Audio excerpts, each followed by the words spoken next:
Hello friend, तो कैसे हैं आप लोग? आई होप सब अच्छे होंगे। आज देखेंगे हम लोग एब्जॉर्प्शन क्या होता है एंड एडजॉर्प्शन क्या होता है। ठीक, बहुत बेसिक सा कॉन्सेप्ट होता है आपका ये आपकी बेसिक केमिस्ट्रीज को बोल सकते हैं। इसका तो हालांकि बड़ा क्वेश्चन कुछ नहीं आता, बस आपके छोटे क्वेश्चन में हमेशा पूछे जाते हैं कि एब्जॉर्प्शन क्या होता है विथ एग्जाम्पल एंड एडजॉर्प्शन क्या होता है उसका विथ एग्जाम्पल। ठीक है, इसको जानना आपके लिए बहुत ही ज़रूरी होता है। तो चलिए आगे देखते हैं क्या बोलता है। सबसे फर्स्ट में देखते हैं कि हम एब्जॉर्प्शन किसको बोलते हैं। एब्जॉर्प्शन का मतलब होता है अवशोषण। क्या बोल रहा है आपका? अवशोषण। अवशोषण का मतलब होता है आपका यदि हम किसी को पानी में घोलें, ठीक, किसी को पानी में घोले तो वो अंदर तक घुल जाता हो, उसका एक भी पार्ट कोई ऐसा ना हो कि ना घुला हो, या पानी के संपर्क में या किसी भी मटेरियल में घोल रहे हैं उसके संपर्क में ना आया हो। ठीक, उसको हम क्या बोलते हैं? अवशोषण। ठीक, यदि बात करें इसके डेफिनेशन की तो absorption is the process where the substance taken into and become parts of another substance. क्या बोल रहा, इसका हिंदी में भी देखेंगे। ठीक, this can involve liquid, gas और other form energy being the incorporated into the solid और लिक्विड फेज। ठीक, यदि हिंदी माध्यम की बात करें तो क्या बोलता है? अवशोषण का मतलब होता है किसी पदार्थ को किसी दूसरे पदार्थ में पूरी तरीके से मिल जाना या समा जाना।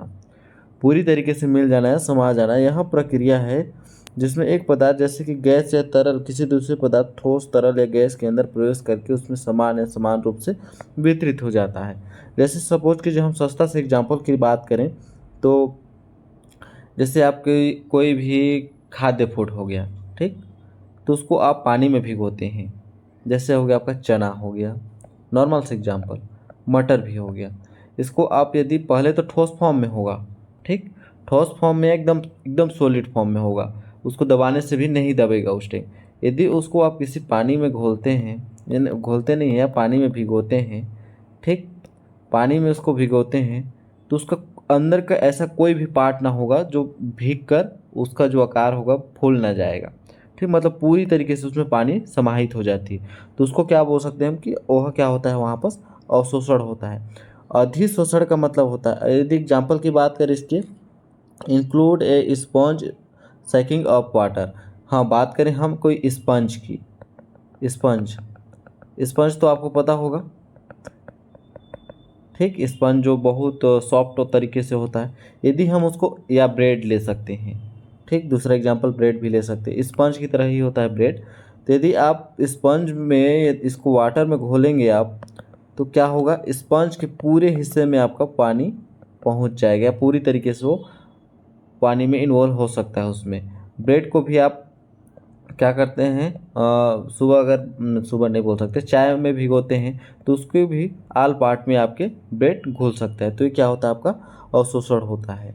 ठीक, यदि बात करें हम अधिशोषण की, एडजॉर्प्शन की, तो एडजॉर्प्शन क्या होता है, उसका जस्ट अपोजिट होता है। ये अंदर ना घुलकर उसके सिर्फ ऊपरी सतह पर घुलता है। जैसे सपोज कीजिए आपका कोई मटेरियल है ऐसा, ठीक, ऐसा कोई मटेरियल है, तो ये जो होता है सरफेस एरिया है सपोज कीजिए। तो इसको यदि हम पानी में भिगोएंगे तो बस पानी जो होता है आपका इतने ही एरिया तक कवर करेगा, इसके अंदर प्रवेश नहीं कर पाता। ठीक, और एब्जॉर्प्शन में क्या होता है, आपका पानी यदि यहाँ इसको घोलें तो ये अंदर तक प्रवेश कर जाएगा, इसके जो इंटरनल मॉलिक्यूल हो गए ना वहाँ तक प्रवेश कर जाता है। ठीक, बस डिफरेंट इतना ही होता है। यदि बात करें इसकी डेफिनेशन की, absorption is a surface phenomena. Surface का मतलब होता है इसके सिर्फ सरफेस एरिया पे ही ये इन्वॉल्व होगा। Surface phenomena where molecule a substance absorbent either in the surface and other substance absorbent in the process that occur the interface between two phase। ये भी आपका दो फेज में ही होगा। सच इज द सॉलिड या liquid में हो सकता है, लिक्विड सॉलिड में हो सकता है। अनलाइक अब्जॉर्प्शन, यहाँ पर अनलाइक अब्जॉर्प्शन मतलब बोल सकता है आपका एब्जॉर्प्शन को नहीं लिया है। Where substance penetrate the bulk of another absorption involve the molecule accumulating only on the surface। ये क्या बोल रहा है, ओनली सरफेस एरिया की बात कर रहा है। यदि आप हिंदी मीडियम में है तो हिंदी माध्यम का डेफिनेशन देख लीजिए, यदि इंग्लिश मीडियम है तो इंग्लिश का देख लीजिएगा। ठीक, यदि बात करें इसका टाइप ऑफ एब्जॉर्प्शन की तो क्या होता है आपका, ये टू टाइप के होते हैं। Absorption can be the physical absorption, जिसको हम क्या बोलते हैं, फिजियो एब्जॉर्प्शन। ठीक, where weak van der Waals force in the involve. इसमें वीक वांडर वाल्स प्रेजेंट होते हैं, जो सरफेस में जो प्रेजेंट हो गया आपके फिजिकल तरीके से जो भी करवाएंगे आप। जैसे मैं क्या समझा, यहाँ पर जो सरफेस आपका एडजॉर्प्शन होगा, जैसे हम सपोज कीजिए किसी को भिगो रहे हैं, ठीक। यदि हम इसमें फिजिकल दे रहे हैं, फिजिकल मतलब अपने तरीके से कोई कार्य कर रहे हैं या उसको नॉर्मल छोड़ दे रहे हैं, ठीक, तो ये जो होता है आपका सरफेस तक ही तो घुलेगा, मतलब इसके इंटरनल में पानी पहुंचेगा नहीं, या कोई भी गैस या सॉलिड मतलब गैस या लिक्विड नहीं पहुंचेगा। तो इसमें जो बल होगा आपका वीक वांडर वाल्स होगा, ठीक। इसके बाद केमिको ऑब्जर्प्शन में क्या होता है आपका, where chemical bond are founded. यहाँ पर जो होता है केमिकल बॉन्डेड होता है, जो आपके इससे स्ट्रॉन्ग बॉन्ड होते हैं, ठीक। एग्जाम्पल के लिए बात करें, adsorption is used to various applicant including water purification, gas marks and chromatography. इसका एग्जाम्पल हो गया। यदि हिंदी माध्यम में डेफिनेशन की बात करें तो अधिशोषण ऐसी प्रक्रिया है जिसमें किसी पदार्थ की सतह पर दूसरे पदार्थ के अणु परमाणु का आयन का समा हो जाना।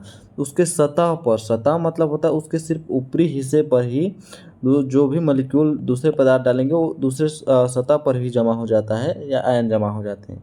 यह एक सतही घटना है। सतही घटना का मतलब एक सिर्फ सरफेस पे होने वाली क्रिया होती है, जिसका मतलब है कि अणु की सतह पर ही रहते हैं, वे पदार्थ अंदर तक नहीं जाते।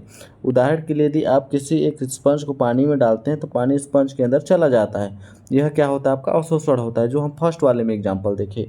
लेकिन अगर आप एक चाक या स्याही को डुबोते हैं तो यह स्याही चाक के ऊपरी सतह पर चिपक जाती है। यदि जैसे चाक को ही आप पानी में घोलेंगे, ठीक, तो उसके अंदर तक पानी नहीं जाता कभी भी, इतना याद रखिएगा, ठीक। अधिशोषण के प्रकार, इसी प्रकार ये भौतिक अधिशोषण हो गया। यह कमजोर बंधन होता है जिसमें अणुओं की सतह पर केवल वांडर बाल्स लगे रहते हैं, ठीक।